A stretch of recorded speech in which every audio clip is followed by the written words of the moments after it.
မိတ်ဆွေက Play Store မှာကိုလိုစင်တဲ့ application တွေရှာမတွေ့ဘူးဖြစ်နေလားဒါဆိုရင်ဒီနီလန်အတိုင်းလုပ်ကြည့်လိုက်ပါကိုယ့်ရဲ့ Play Store ကဒီမြန်မာ region ဖြစ်နေတဲ့အတွက်ကျွန်တော်တချို့ game တွေ application တွေကိုကျွန်တော်ကို ban ထားတာကျွန်တော် download ဆွဲလို့မရတာဖြစ်တတ်ပါတယ်ဒါဆိုရင်ကျွန်တော် Play Store ကို region ချိန်ပြီးမှပြောင်းလိုက်ပြီဆိုရင်ကျွန်တော်လိုချင်တဲ့ application တွေအားလုံးကို download ဆွဲလို့ရမှာဖြစ်ပါတယ်ပထမဆုံးကျွန်တော်ရဲ့ Google Play Store ကိုအရင်ဝင်ကြည့်မယ်နော်Find pieces of me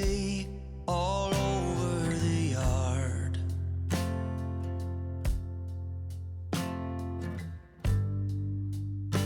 ကြည့်လိုက်ရင်ကျွန်တော် region မှာကကျွန်တော်ရဲ့မြန်မာ region ဖြစ်နေတယ်ကျွန်တော် region ချိန်ပါမယ်ကျွန်တော် region နိုင်ငံချိန်ဖို့အတွက်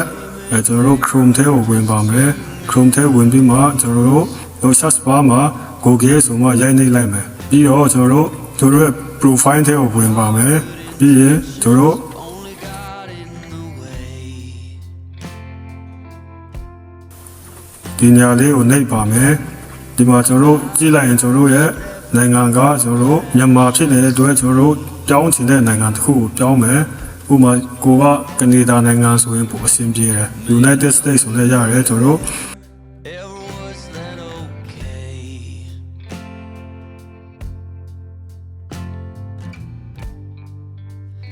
In this house of ပြောင်းပြီးရင်ကျွန်တော်နောက်တစ်ခုကကျွန်တော်ရဲ့ဖုန်း setting ထဲပြန်ဝင်ပါမယ် setting ထဲဝင်ပြီးမှကျွန်တော်region ပြန်ပြောင်းရပါမယ်ကျွန်တော်ရဲ့ Gmail ကိုပြောင်းထားတဲ့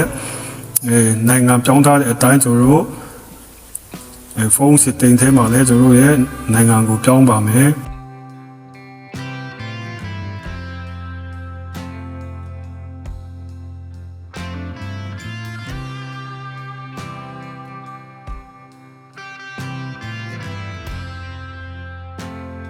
အဲ့ပြီးရင်ကျွန်တော် VPN တစ်ခုတုံးရပါမယ်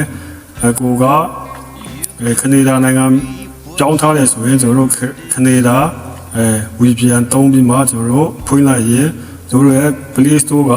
ကျွန်တော်ရှာမတွေ့တဲ့ application တွေ game တွေအားလုံးdownload ရပြီဖြစ်ပါတယ်တကယ်လို့မိတ်ဆွေက region ချိန်တာအဆင်မပြေဘူးဆိုရင်ကျွန်တော် comment မှာရေးထားလို့ရပါတယ်အားလုံးကိုကျေးဇူးတင်ပါတယ် cards.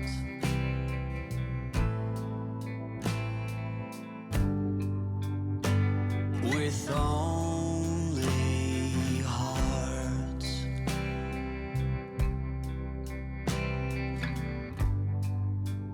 In this house